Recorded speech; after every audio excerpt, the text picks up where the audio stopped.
Hey guys, and welcome back to another video. Hope you are okay on that side of the screen. And today I'm going to share with you my experience with the SJCAM C200.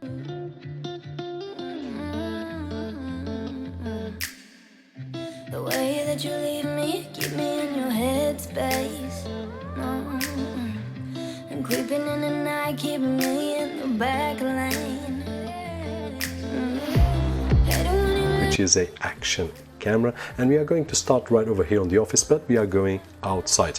All the footages that you are going to see through all the video are recorded with the C200, with the exception of the images that you will see of the camera itself. Those will be recorded either by my phone or one of my cameras. Now I'm using the external microphone, which is a extra, it's not included in the initial package, and I'm also using a wireless remote, which is also not included. But before we move on to outside, just to share with you the audio quality that you will get out of the camera without the microphone. And right now out of the office, which is a little bit not pleasant. Now this might be one of the ways that we want to use one of these cameras. We can use it as a dash cam, but I believe that for dash cams there are a lot of options. Nonetheless, if you have this camera and besides every other activities you also want to use as a dash cam, here you'll have a preview of the angle that you can see on this side, and of course if you turn it to the street you will see everything. But one of the things that I would like to mention right over here, if you want to do that kind of vlog in your car, then this is the result that you can expect. Whoop, and there was a lump right over there. Okay, so right now I am in a really nice area. On my back there is Praia da Rocha, right over here on my right side there is Ferragudo Mall, which is that point right over there, and of course I've got Ferragudo Beach right over there, so a really nice area to come. This is the kind of camera that needs light, and it is a bit cloudy today. The sun sometimes comes out, but just to share with you the experience that we might have in terms of vlogging this kind of style. And of course we are going to go downstairs and see how it is. So I was recording the video in Portuguese while I was going downstairs, but I'll show you a few seconds right over there while I was going downstairs, so that you can have an idea of the stabilization doing this kind of video. Now inside the package we will find some accessories. We will find a waterproof case that will allow us to use the camera up to 40 meters inside water. If we don't use any camera, the camera itself is capable of going up to 5 meters, which is really nice. We also have a clip that we can put on our shoulder or on our belt. And just going to do a small jump right over here on the rocks because I want to try to avoid the wind. It also comes with a open frame, which is the one that I'm using right now, that we can place on any GoPro similar camera accessories, and we can use tripods and accessories, things like that. And of course comes with the SJCAM C200, and I'm using the external microphone, which is an extra that we can purchase on the side. And I'm also using the wireless remote, which can be very useful if we want to start and stop and we want to use wireless or change from picture to video and things.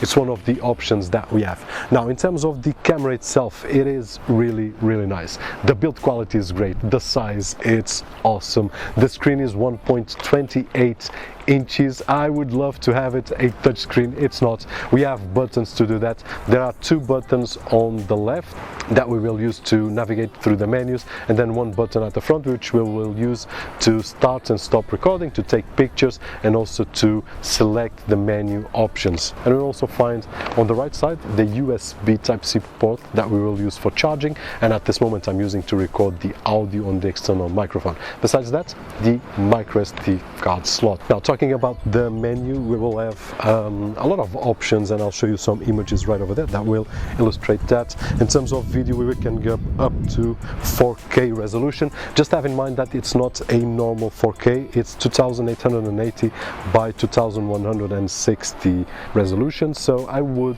suggest either using the 2K, which is what I'm using right now, or using the 1080 at 60 frames per second if you are doing any sports. But of course you can test out all of them. Now in terms of options, we will have a lot. We'll have dash cam options, the video time-lapse, slow motion, video vertical if we want to use TikTok or Instagram or things like that, so really easy. We also have stabilization on and off, volume, bitrate, and so on. In terms of the picture mode, we also have a lot of options, but in this particular case I'm not going to repeat everything that I already said, just going to show off one which is the one that I prefer, which is the face detection. If we apply face detection, when the camera detects one face, it will automatically take one picture, and that is really cool. We can just leave the camera somewhere, run, and then it will take quite a few pictures until we are happy. And then it has the general options that we will find on most of cameras. Finally, besides these options on the menu, we can operate the camera with the app on our phone, Android or iPhone, and we have all the options that we also find on the camera. And besides that, we can frame ourselves in case we are trying to shoot a video, and of course the screen is at the back and we have no chance to see. Now, in terms of battery, what I did was a complete charge and then playing some sports, and at the end the battery was not discharged enough, so I did record a few more files. Now in total I did record up to 48 files, and if I sum up all the files, that will give me 2 hours of footage that I was able to record with one charging of the battery. Have in mind that the battery is not removable, so we will have the only duration that it's 2 hours more or less, and of course we can take a power bank and charge it on the way, or even use the power bank to record while we're charging. Now have in mind that we only have a USB Type-C port, so at this moment I'm using to record my external audio. If we want to charge it, then we will have to choose microphone or charging option. Now, image quality, I would say that we have the tendency to mix a few things. I do believe that in terms of image, and probably you have seen that on the office, although there's a low light condition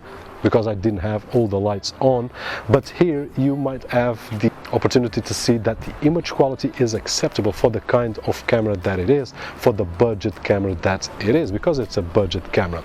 The other thing that we might notice is the stabilization. I do believe that if you are going to do some intensive sports, then probably you will need to add stabilization to that. And one of the things is that I did use the clip on my bike, and you will notice that there is a lot of movements. I did one thing, which is the extreme, going down a stairs, and what happens is that the footage is completely unusable. Now there are things that we will be able to use, and of course if I'm doing a sport that will give me a lot of vibration, and if the camera is directly on that vibration spot, like on my arm or on my bicycle wheel, then it will impact really strong, and the stabilization will not be able to handle.